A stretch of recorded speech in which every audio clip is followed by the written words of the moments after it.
Hi, Mel here. In today's video, I'll be sharing my recent experience flying in United's Polaris business class, so I hope you'll come along with me. In October, I traveled from Chicago to Zurich on a Boeing 767-300. The United plane I would be flying on was designed to carry fewer people and have a larger share of premium class seats than some of the other versions of this plane. The plane is equipped with 99 economy seats, almost half with extra legroom, 22 Premium Plus seats, and 46 Polaris business class seats arranged in a staggered 1-by-1-by-1 configuration. Since I was flying in Polaris business class, I was able to take advantage of priority check-in and then spend some time before my flight in the Polaris Lounge in Terminal 1 of Chicago's O'Hare International Airport. It's one of my favorite lounges, and I plan to do a video review of the lounge soon, so stay tuned for that. But for now, let's check out the 767-300 in its Polaris business class. As soon as Group 1 was called to board, I headed down the jetway. I was really looking forward to my flight. I love the layout of Polaris business class and really appreciate that the pod-like seats provide both space and privacy. I was also particularly happy to know I was in seat 5A because the odd-numbered window seats face straight forward and are right next to the window rather than angled towards the aisle like the even seats. I headed down the aisle to 5A and was pleased to find several things on my seat. On the bottom was a large zippered pouch with Saks Fifth Avenue linens, namely a standard pillow and a comforter. There was also a memory foam pillow, a colorful blanket, the dinner menu, and the Therabody amenity kit, which we'll explore more later. I took a seat and buckled up. Every time I fly in the Polaris cabin, I'm struck by how strange it is that business class passengers get a shoulder strap while economy does not. Seems like safety measures really should be the same for everyone. The flight attendants were offering a choice of champagne, orange juice, or water before takeoff. And before I knew it, it was time to leave. We had a very smooth takeoff, and I enjoyed watching Chicago grow more and more distant below me.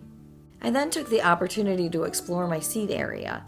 Across from the seat is a coat hook if you need it. The in-flight entertainment screen is a large touchscreen video monitor. Directly underneath it is a little storage area, and to the left is a USB port.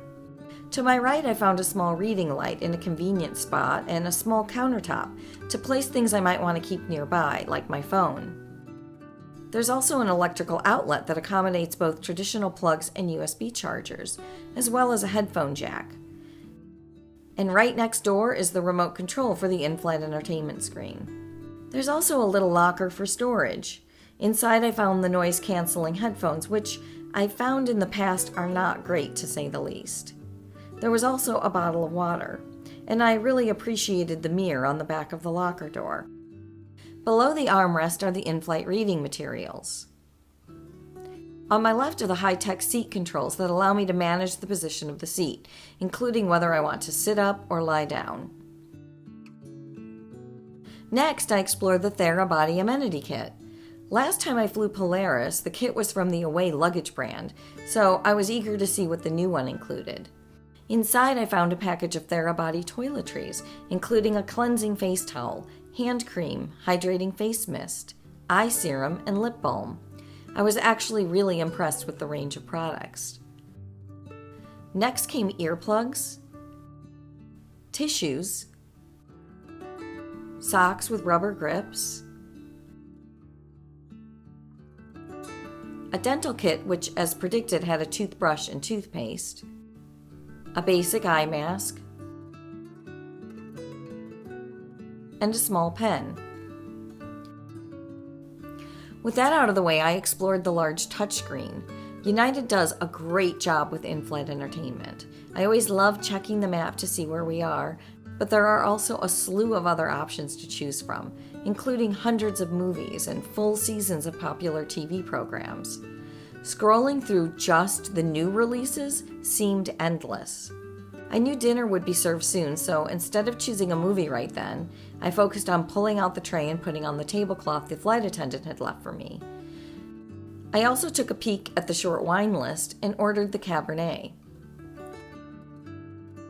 I was served warm nuts, along with my glass of wine, which was okay but nothing special. I pulled out the dinner menu to look at my options. For the salad and appetizer, there were no options. Everyone would be served a romaine kale salad and salmon rillette. However, there were 4 entrees to choose from: seared beef short rib, chicken fricassee, seared cod, and a vegetarian dish of roasted balsamic butter cauliflower. I decided on the short rib. For dessert, I was so happy to see that the ice cream sundae cart was back. I didn't have to think twice before choosing that over the apple tart or cheese plate. Breakfast was also listed at the bottom of the menu with 2 options: tomato and kale egg white pastry and banana bread pudding.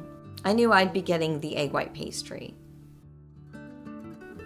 After ordering, it wasn't long before the flight attendant delivered my dinner. I thought the meal looked quite appetizing. The salad was topped with a variety of fresh, colorful, raw vegetables, including edamame, carrots, and peppers.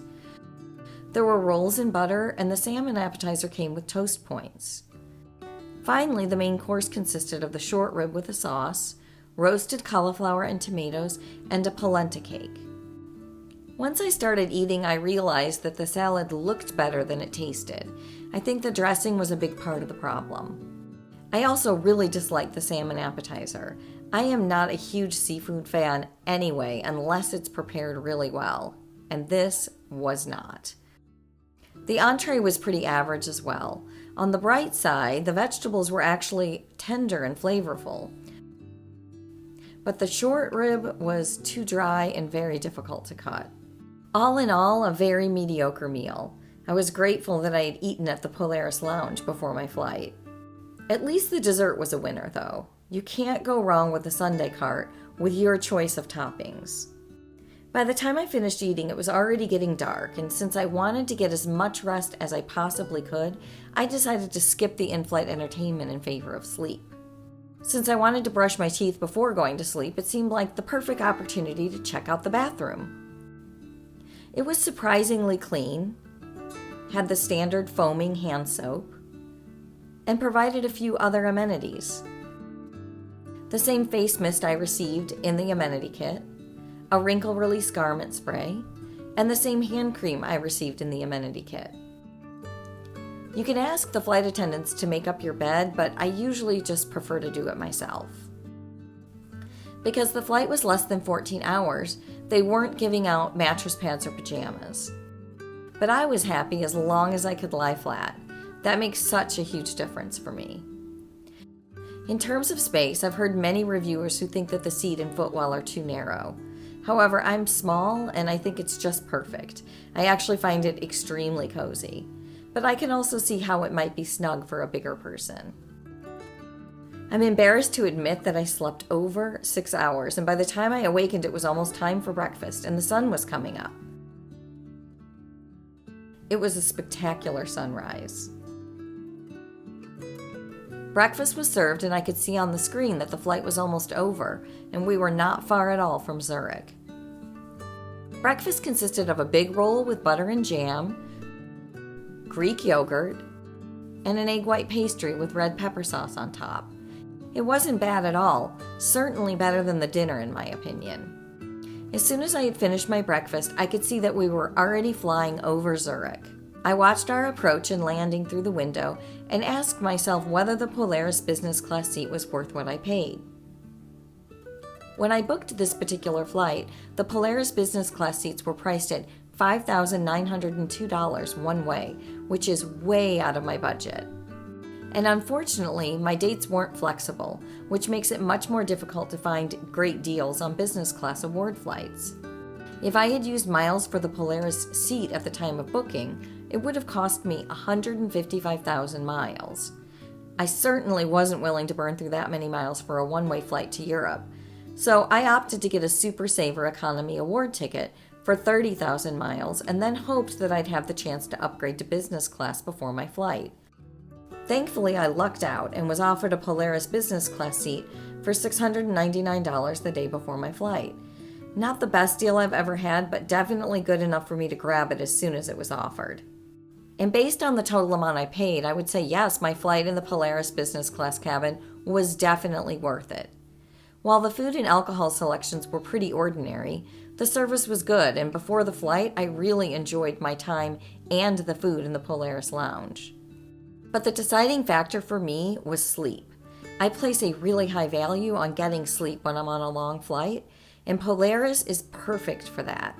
My pod was private, I was given nice pillows and blankets, and most importantly, I could lie flat. Thanks for sticking around until the end of the video.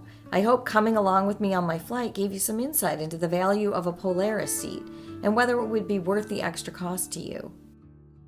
If you've flown in United Polaris yourself, let me know in the comments what you thought.